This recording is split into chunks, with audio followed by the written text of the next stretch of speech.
Welcome back to this day. Joining me now is Gan, director with the Golden Rain Foundation. Gan, it's so nice to meet you and have you here. Thank you for joining us today. Thank you. Good morning. Good morning. Yeah, so, and I have to mention that your wife was just here last week. Susmita, right? She's president of the India Club. That is correct. Yeah, you guys have been married 57 years. Right. That is incredible. What would you say is the best thing about your wife? Well, or best thing about being married? Best thing is this, that when you are with a person for so long, there will be adjustment and compromises. You cannot, two persons have two different minds, and they think differently, act differently. You have to adjust all the time. So I think we have done that very well, although we have quarreled a lot, but we loved a lot. Yeah. So that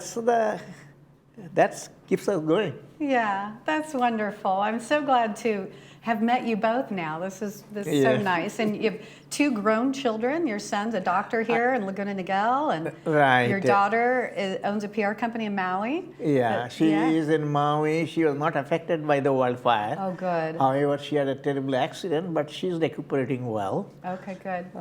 She has 3 children, 1 boy and 2 girls, and they're doing well. I have visited them, and I want to visit them again in October. Well, not a bad place to go over to Hawaii. No, I think they're promoting, they're giving a lot of cheap flights by Hawaiian Airlines to get people over there. Yeah. So in the meantime, I had to go and help her out in her garden. Yeah. Well, I'm glad she was safe and everything was okay. You definitely are blessed. What a beautiful family.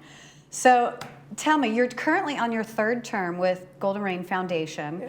What is the fulfillment for you to work in your community, to be able to help out?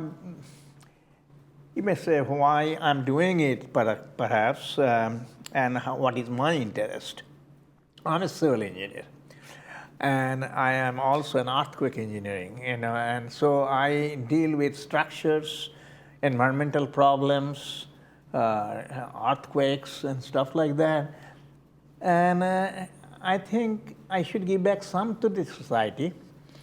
I can do something to keep myself busy, at the same time to the best interest of the residents, so long they like me to do it. So I was elected by people, the corporate members, to do this job, and I try to do it to the best of my ability and knowledge. Well, and quite a bit of education in this field, 50 years of experience. Yeah. You bring a lot to the foundation. So what types of things do you work on in your work with Golden Rain Foundation? Primarily, my interest is more technically for the safety of the structures. For example, I am in maintenance and construction. I have a lot of exposure to contracting, proposal preparation and construction management, safety of people, construction methods and things like that. I try to see that everything is done safely and soundly. For example, when they do the streets, I go and observe how they are doing it, because I know that very well. And so that is my interest. And another thing is that we live in this place, and I'm looking beyond for next 5 years, 10 years, 30 years, where you are going to be, how the buildings will be surviving, and whether we need any retrofit to fix it so that it is safe. So there is I was a member of the strategic planning committee to see what we do, how we go from here to the future. Secondly, another thing is that I am a member of a disaster preparedness committee. If a earthquake hits, or there is a wildfire, I think there is a chance of wildfire is less because of we are in the middle of all the cities, and there will be 50 fire engines will be coming to stop that. Yeah. But you cannot help against earthquakes. So that will be another thing that we had to deal with. Another thing is that the natural disaster like COVID-19, I took interest in having the vaccine for these people as soon as possible. I contacted CDC, the state government, federal government, local counties and state, and arranged. Also, of course, our VMS was very active. They were doing their part of it. And fortunately, we have Saddleback Hospital, which is Memorial Care. They came in and we opened up. And our people were vaccinated very, very soon. Oh, good. Ahead of many other places. That's great. So this is another thing that I tell you that I find is my past experience is very relevant for this area. I have lived in India. I was in Singapore and I was traveling 17 different countries. India, Malaysia, Indonesia, Australia, China, Papua New Guinea, all these people, different people. And there are a lot of Koreans here. So if you look at this area, it is a melting pot of the whole world. Wow. And I find, I learned one thing to respect others' religion and their practices and how they talk in English. I have my accent. I don't talk like a British or totally American, but so are others. So you have to be very tolerant regarding your culture and cultural diversity and all that. So I feel this is a great place to live. Oh, that's great. That's wonderful. I'm glad. You have so much knowledge, so much experience around the world, as you said, and so it's really a blessing for the village here that you landed here. Yeah. So I'm glad to hear that. Just curious, when did you know you wanted to become an engineer? Like, was it something you grew up as a little kid and knew that's what you wanted to get into? What? To become an engineer, to be in this field? You have to understand, India won freedom in 1947. And then India was on construction and 5-year plans. So when the government started 5-year plans, they wanted thousands of engineers. So engineering was the name of the game at that time. Okay. And my brothers are engineers. My brother-in-law is an engineer.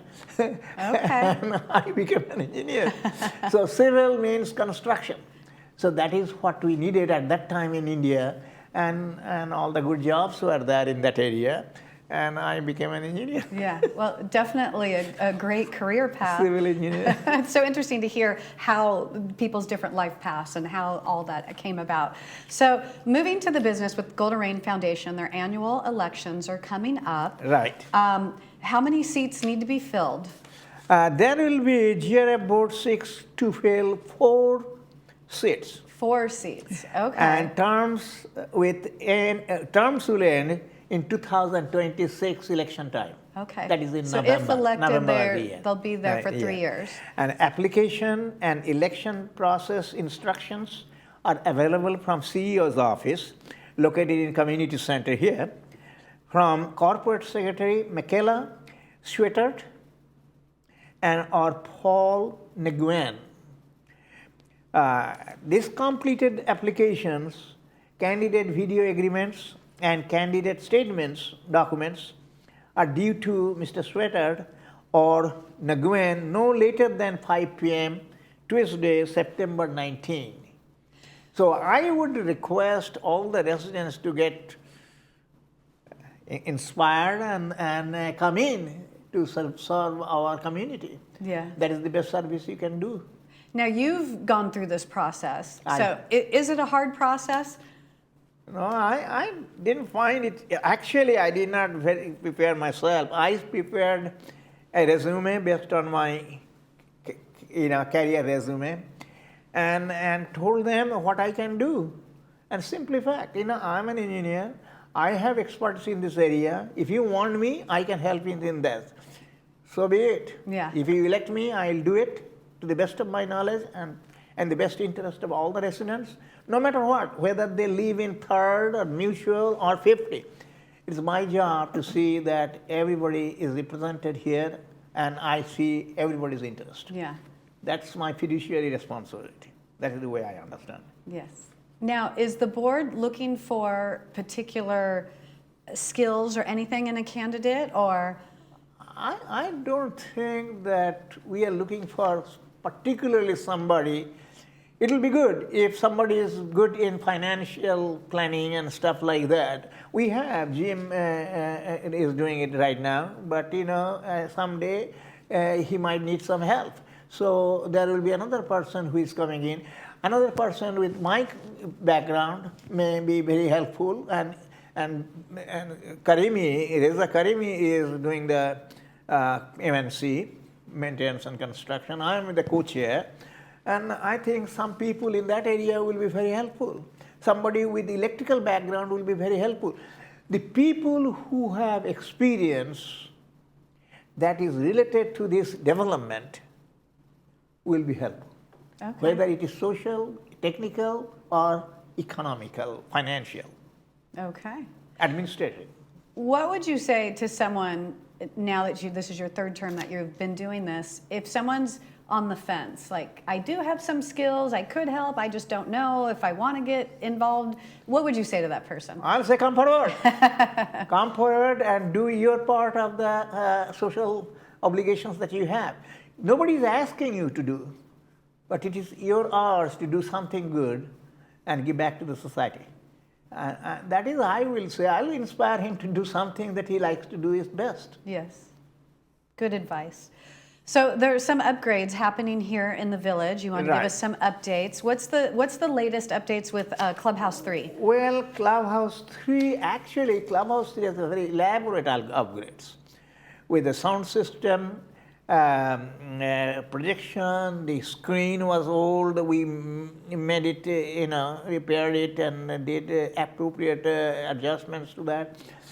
The seats, the painting, the flooring, all these things are done. But it is after you all do all these things, you do some follow-up work to see that everything was done right.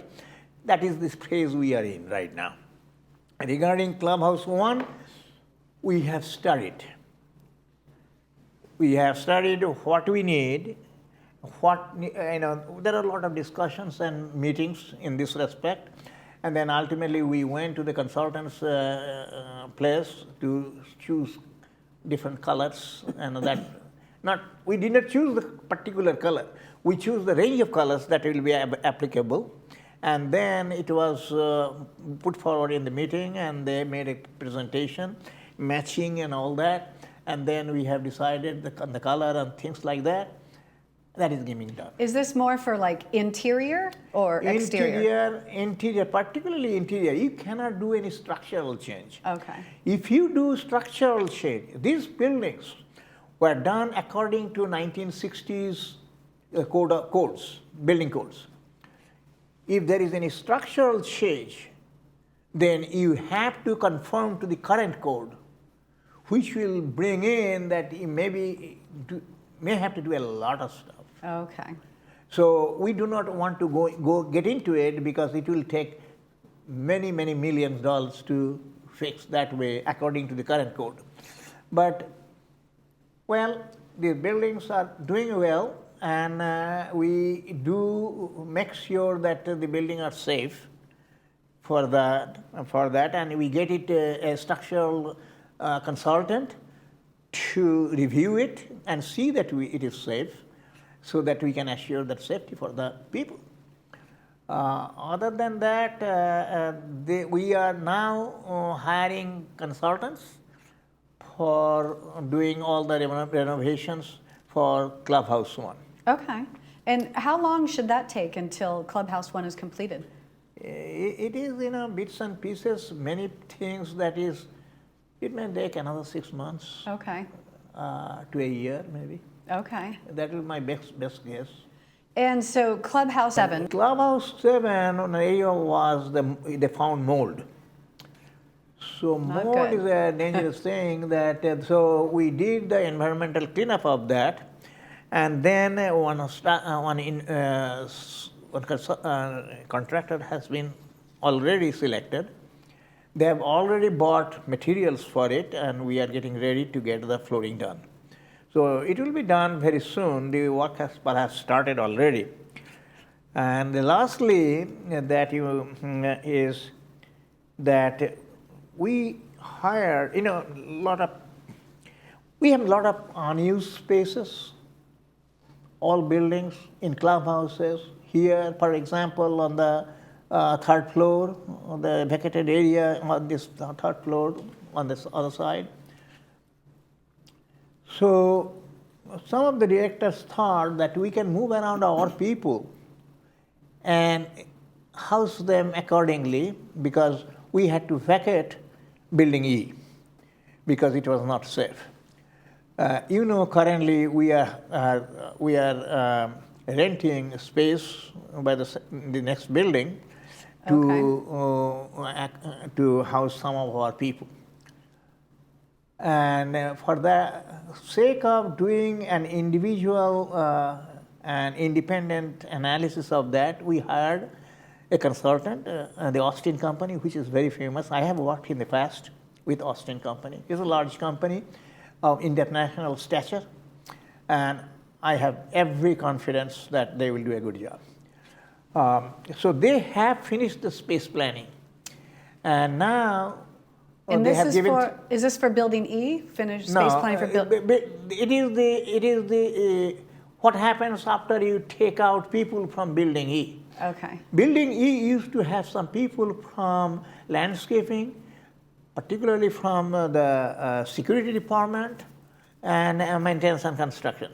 We have to house them somewhere. And right now we are doing that in the adjacent building that we're renting now. Renting, yes. So we did this space planning, and they came up with 3 alternatives. One alternative is to replace the Building E, and other alternatives are just to accommodate them in clubhouses, on this administration building and elsewhere. So we are considering those things, which is the best way to do it, and most feasible way to do it, and and most efficient way to do it. That has not been completed yet. Okay. So we Still will in know process. which way to go, because any construction you do that costs above certain amount of money, we need the corporate members to agree with us. We need all our people to agree what is the best alternative for this. It is for the best interest of all the residents. Yes. So that is what we are waiting for. As always, first and foremost, yeah. Sure. What is the best interest? So, well, great. We went through all the updates that you needed to tell us about. And I was curious if you knew about this from last month when Juanita was on the show. She was talking about the veggie pods. Do you know about this? If residents have started using them? I do have a garden plot. Oh, you have one yourself. Garden center one. Good. There is a tussle between me and my wife. I clean it up, and she takes it over. Okay. And do whatever she wants. Anyway, I have not been there for a while because of my daughter's situation, and I was very busy. And also I spend a lot of time being a director and going through all the details. I could not do it, but I'm not very familiar with veggie pods that he is talking about. I guess they were encouraging some residents that have the plots that maybe aren't really using the plots, but don't want to give up the gardening, that they can have the veggie pods, which is raised up, and right. so that is a little easier to maintain and that kind of thing. So I was just curious if I have not been in veggie pods yet. Well, that's okay. No problem. Well, thank you for joining us. I appreciate you giving us all this information and what is happening with the buildings and the updates. Well, it has been a pleasure to meet you here. Thank and you. I thank you very much for inviting me to talk. Absolutely. Anytime, if you like, when we do certain other good things for the community, will be happy to come here and talk about it. Great, thank you. I look Thanks a forward to lot. seeing you again. Thank you Thank you. again. Stay with us because we have more of This Day coming up right after this.